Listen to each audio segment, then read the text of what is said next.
Salut, je m'appelle William et j'aime bien les livres. J'en écris, j'en publie, j'en édite et parfois ça m'arrive même d'en lire.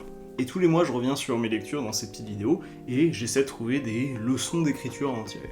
Là en l'occurrence j'ai regroupé les 2 derniers mois parce que j'ai eu une période mi-juin un petit peu chargée. J'ai fait un salon littéraire, j'ai déménagé, bref, j'ai pas eu autant de temps que d'habitude. Et attention, il n'y a pas de mal à lire peu ou pas du tout même sur un mois. Le problème c'est que moi c'est un petit peu mon métier, du coup c'est un peu plus emmerdant. Bref, on va revenir sur mes lectures des 2 derniers mois et comme d'habitude on va essayer d'en tirer quelque chose. L'île du Docteur Momo de Stéphane Nicolet. L'île du Docteur Momo, c'est un bouquin très particulier. C'est l'histoire d'une collégienne qui s'appelle Zloty, elle est absolument fan de tanuki ou de chiens vivrains au pays du fromage. Et donc pour son anniversaire, ses parents l'envoient, elle et ses petits potes, passer quelques jours dans un sanctuaire à tanuki sur une île japonaise, une île sur laquelle, vous l'aurez deviné, travaille un certain Docteur Momo. Je vais rien vous spoiler, mais c'est un livre qui devient très vite complètement barré, mais c'est pas pour ça que je dis qu'il est particulier. C'est pas pour son histoire, même si elle est très chouette, c'est pas pour ses illustrations, même si elles sont très chouettes aussi, même pas parce que c'est publié par Little Urban et que j'aime beaucoup ce que fait Little Urban. Non, ce qui fait que ce livre est particulier, c'est la façon dont il a été écrit. Parce que l'île du Docteur Momo a été écrit dans le cadre d'un truc qui s'appelle le feuilleton des Incos. Qu'est-ce que c'est que le feuilleton des Incos ? Eh ben c'est un programme organisé par les Incorruptibles qui est une asso centrée sur la lecture et la littérature jeunesse. Et l'idée est vraiment trop cool. En fait, Stéphane Nicolet, l'auteur, a écrit son roman avec l'aide de tout un tas de classes de collège. Et ouais, c'est bien ce qui me semblait, il y a aussi un lycée dans le tas. Toutes les 2 semaines, il écrivait un chapitre, et ce chapitre était soumis aux élèves qui le lisaient en parlant entre eux, puis lui faisait leur retour. Ce qui donne un texte bourré d'absolues pépites. Attends Zloty, je crois que je tiens un gros banger. Et aussi des notes de bas de page très fun dans lesquelles on entrevoit un petit peu les échanges entre les gosses et l'auteur. Donc ce que je suis en train de dire, et ce que le bouquin montre, c'est que l'originalité de votre histoire, elle n'est pas obligée de venir de ce qu'elle raconte ou de comment elle le raconte. Là, on serait plus sur l'idée de la prémisse, on en a parlé il y a 1 ou 2 épisodes, j'essaierai de vous mettre un lien quelque part. Là où je vais réussir à en venir, c'est que l'originalité de votre histoire, elle peut aussi venir de la façon dont vous l'écrivez, de son processus de création. L'exemple le plus évident de ça, c'est Lolipo, qui est un collectif d'auteurs absolument fou, qui écrivent avec des contraintes absurdes. La plus connue, il y a des chances qu'elle vous parle, c'est celle de La disparition de Pérec, qui est un roman entièrement écrit sans la lettre E en langue française. Je vous laisse imaginer l'enfer que ça a été à pondre. En tout cas, le plus cool avec le fait d'utiliser un processus d'écriture un petit peu décalé, c'est que ça a tendance naturellement à donner des histoires et des narrations qui sont elles aussi décalées. Mais encore une fois, je veux pas donner l'impression que tout ce que ce livre a pour lui, c'est son concept. L'histoire est vraiment fun et surtout très imprévisible, la vibe de tout ce qui tourne autour de la culture japonaise est intégrée de façon super organique, et le style d'écriture est vraiment original, sûrement parce qu'il a été influencé par des dizaines et des dizaines de gosses, et pourtant à aucun moment on ressent quelque chose d'un petit peu cringe ou de dissonant. Donc si vous êtes branché littérature jeunesse, l'île du Docteur Momo, ça déchire. The Fisherman de John Langan. The Fisherman, c'est un roman que j'ai lu pour une raison très particulière. À chaque fois que je passais devant en librairie, il me tapait dans l'œil. C'est un super exemple d'objet livre qui est conçu dans la continuité du texte, parce que les éditions J'ai lu ont choisi une dorure argentée pour la couverture, avec cette petite texture écailleuse là, et un jaspage un peu rosé, tout ça pour évoquer la peau et la chair d'un poisson. C'est le genre de truc qui, moi, me donne vachement envie d'aller vers un livre, mais le piège avec ça, c'est que c'est pas du tout une garantie que le texte à l'intérieur est bon. Donc est-ce que The Fisherman est aussi bon que sa couverture le laisse penser ? Non, mais il est pas mauvais non plus. En fait, le roman a un super univers dans un style très très Lovecraftien, avec des plans cachés de la réalité, des créatures inconcevables venues des abîmes du monde, des rituels occultes et des poissons humanoïdes, bref tout le package Cthulhu quoi. Et il y a une narration qui est vraiment intéressante et une montée en tension qui est très efficace. Mais le livre a un gros problème, c'est que tout ça, ça représente que la moitié du bouquin. Et c'est sandwiché entre 2 parties qui sont vachement moins bonnes.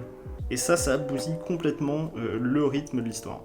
Quand on parle de rythme, ça peut être à l'échelle d'un chapitre, ça peut être à l'échelle d'une scène, ça peut même être à l'échelle d'une réplique, mais ça peut aussi être, et c'est le cas ici, à l'échelle de toute l'œuvre, à l'échelle de sa structure.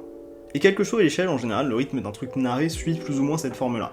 On a un point de départ, une montée en tension d'abord lente, puis de plus en plus rapide, avec généralement un point de rupture au milieu ou aux 2 tiers, jusqu'à atteindre un climax, et là, on finit par redescendre pour conclure plus tranquillement. Et c'est pas par manque d'originalité ou par convention, c'est juste que c'est la façon la plus naturelle et la plus efficace de raconter une histoire prenante. Sauf que vous l'aurez compris, c'est pas le cas de The Fisherman. Le rythme de The Fisherman, il ressemble à ça. Parce que pendant le premier quart de l'histoire, on est sur de l'exposition pure, c'est juste le background des 2 personnages principaux, ils ont perdu leurs femmes respectives, ils trouvent la pêche comme échappatoire, et si vous voulez quoi que ce soit d'un minimum surnaturel, vous pouvez aller vous faire mettre. Arrivé là, les personnages s'assoient dans un bar et écoutent un vieux raconter le cœur de l'histoire, à savoir les événements qui se sont déroulés des décennies plus tôt à leur nouveau point de pêche, Et là c'est super intéressant, revenant, cultiste, vieux codex, voilà c'est top.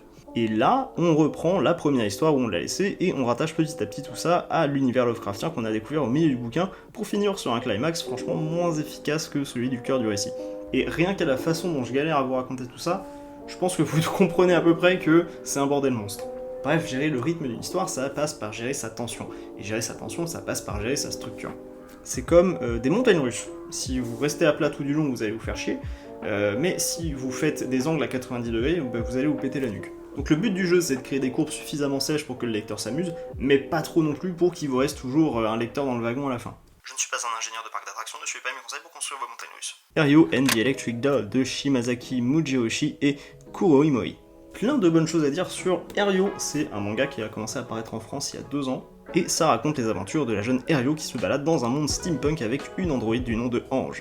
Et là, certains d'entre vous ont peut-être déjà tiqué, parce que d'habitude on parle pas d'androïdes dans un monde steampunk. On a tendance à plutôt parler d'automates, et en général c'est des trucs qui sont beaucoup plus machines qu'humanoïdes. Donc qu'est-ce que c'est que ça ? Et bah il se trouve qu'en fait le monde de Ryo a pas toujours tourné à la vapeur. En fait bien avant sa naissance, les humains utilisaient de l'électricité, ils avaient même sûrement des écrans plasma et des Roomba, jusqu'au moment où les machines ont fini par atteindre une singularité et à tenter d'éradiquer l'humanité. Pas forcément branchés par le plan, les humains se sont défendus, mais comment est-ce que tu te défends face à des super ordinateurs avec tout l'arsenal militaire du monde moderne ? Alors solution, c'était de faire ça. Ouais, ils se sont démerdés pour détruire tout ce qui produisait un tant soit peu d'électricité, et sans alimentation, les machines ont perdu la guerre. Voilà, notez ça quelque part, il y a moyen que ça serve dans le siècle. Bref, pendant la guerre, les machines avaient développé des humanoïdes, pour toutes les raisons que vous pouvez imaginer, et il se trouve que Ange est la dernière de ces trucs-là, la dernière androïde de combat. Elle a survécu, et pendant que les humains refaisaient leur civilisation en tenant l'électricité en tabou suprême, d'où l'univers steampunk, Ange, elle élevait la petite Ryo qui, pour des raisons pas très importantes, est capable de produire de l'électricité, et donc de l'alimenter et de la maintenir en vie. Comme ni l'électricité ni les androïdes sont très bien vus, elles vivent en ermite sur une île, mais au bout d'un moment, une île en a vite fait le tour, donc elle décide de partir explorer le nouveau monde qui est né des cendres de la guerre contre les machines. Et voilà le plot de base. Maintenant, avec tout ce que je vous ai raconté là, est-ce que vous réalisez, d'un point de vue narratif, pourquoi est-ce que Ryo et Ange sont des protagonistes parfaites ? C'est vraiment tout con, elles sont toutes les deux fondamentalement liées à leur univers, elles sont le produit de leur univers. J'ai même envie de dire que leur relation est le produit de leur univers. Ryo, c'est l'antithèse de tout ce sur quoi sa civilisation a été bâtie, parce qu'elle peut produire l'électricité, et Ange est le résultat du conflit qui définit cette civilisation. Autrement dit, c'est deux personnages qui peuvent exister que dans cet univers. Et franchement, si vous avez du mal à créer un protagoniste, c'est un des meilleurs points de départ possibles. Au-delà de ça, l'histoire est très chouette, c'est très contemplatif, mais l'univers est vachement riche, donc c'est pas un problème. J'ai eu un peu peur que la relation entre Ryo et Ange prenne une tournure un petit peu malsaine, vu qu'au départ, Ange a un rôle presque maternel et qu'Ryo, ayant jamais rencontré qui que ce soit d'autre, a des comportements un petit peu dérangeants. Au final, c'est pas du tout la direction que ça prend, et à mesure qu'elles découvrent le monde, elles apprennent à exprimer leur affection de façon vachement moins glauque. Donc, tout va bien.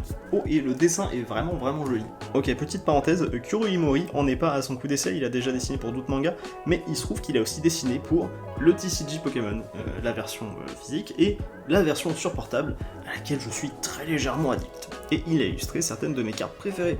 Voilà, vous en faites ce que vous voulez. Bon, vous savez quoi ? On va rester dans le steampunk et dans l'automate torturé, avec Confession d'un automate mangeur d'opium de Fabrice Collin et Mathieu Gabory.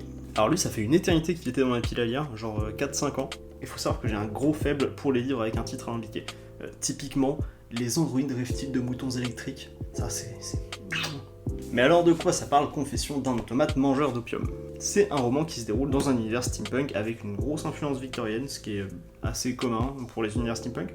Et toute l'intrigue tourne autour d'un meurtre mystérieux dont le principal suspect devient très vite un automate. La question, ça devient alors, qu'est-ce qui a pu pousser une machine à tuer un humain ?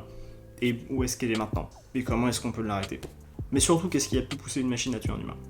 Et autant l'idée d'une enquête dans un univers steampunk est très cool, c'est toujours très cool une enquête dans un univers de SF ou de fantasy, parce que les règles sont fondamentalement pas les mêmes que dans notre univers, donc c'est beaucoup plus imprévisible. Autant, j'ai pas tellement accroché à l'histoire. Il y a des bonnes idées comme l'éther, qui est cette énergie nouvelle qui sert à alimenter les automates, donc quelque chose de très concret, mais pour éviter de spoiler, qui va devenir quelque chose de très abstrait et imprégné de quelque chose de quasiment mystique. Mais il y a tout un tas de trucs qui m'ont vachement freiné dans ma lecture. Donc il y a surtout un truc qui m'a freiné. Il y a littéralement un personnage féminin dans le roman, donc déjà Dead, voilà. et elle est constamment... Sexualisée serait pas le terme, je dirais plus sensualisée, mais dans les deux cas, c'est quelque chose qui devient très perturbant quand le personnage avec lequel elle interagit le plus, c'est son frère. Et je vous jure, c'est pas moi qui vois des trucs louches là où il y en a pas. Nous restâmes un long moment assis, je me sentais bien contre lui, c'était un garçon tellement gentil. Je relevais la tête, les yeux gonflés de larmes. Si tu n'étais pas mon frère, dis-je en essayant de sourire, je crois que je tomberais amoureuse de toi. Il eut un sourire douloureux et posa un index sur mes lèvres. Je me blottis entre ses bras. Ne laisse jamais ta petite sœur toute seule, c'est bien compris? Il passa une main dans mes cheveux. À tes ordres. Je refermai mes bras autour de sa taille, ma cigarette au bout des doigts. Ne te raidis pas, dis-je. Je ne suis pas reine. Si tu l'es, ma parole, tu n'as jamais tenu une femme dans tes bras? Tu sais embrasser au moins. Bah, je suis sûr que non, fis-je en le dégageant. Si ça continue, il faudra que je t'apprenne.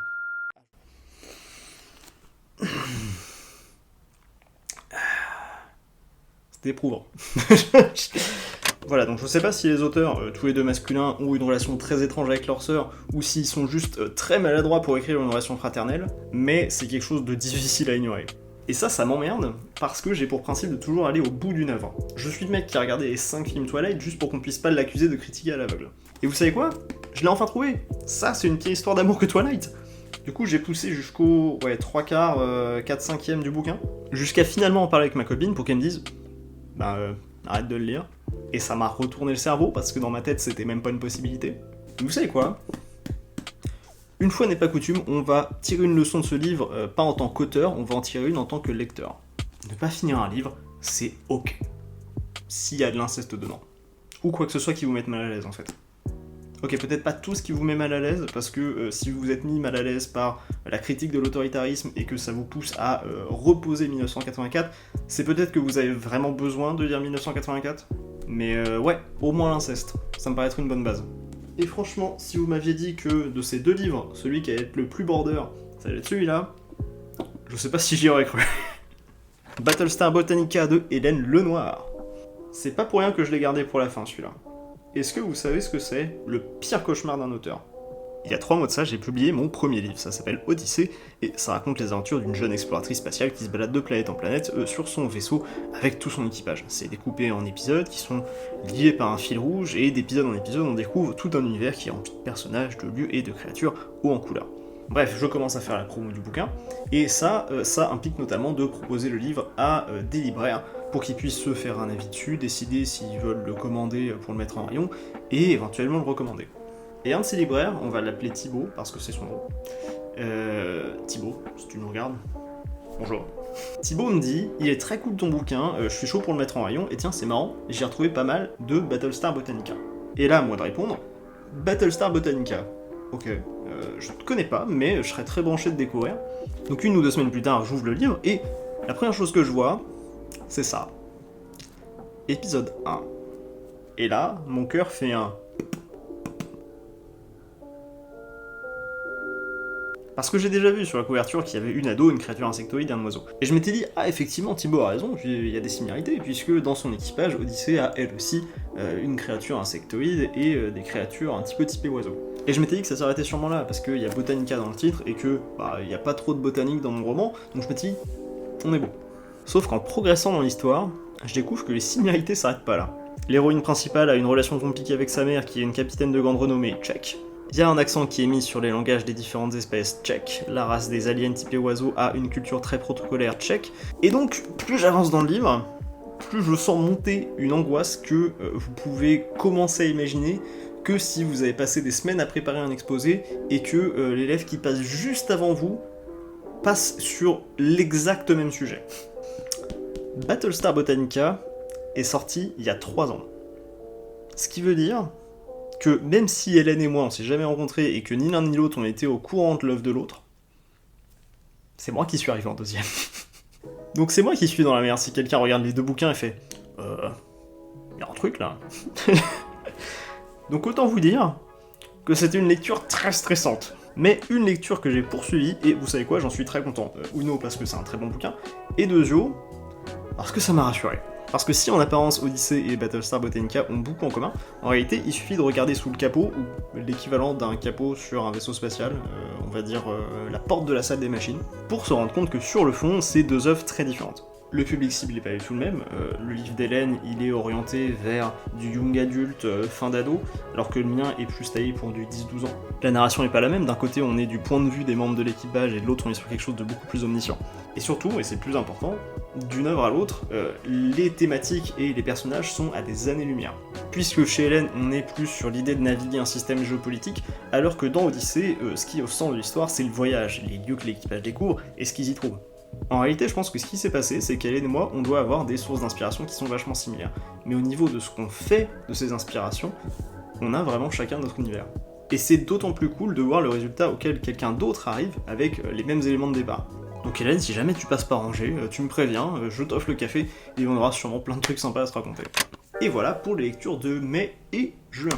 J'espère que vous aurez appris des trucs. N'hésitez pas à laisser un commentaire si vous avez lu certains de ces livres-là pour me donner un petit peu votre avis dessus, ça m'intéresse toujours. Et là-dessus, je vais vous dire au mois prochain. Bonne lecture, bonne écriture, portez-vous bien. Ciao.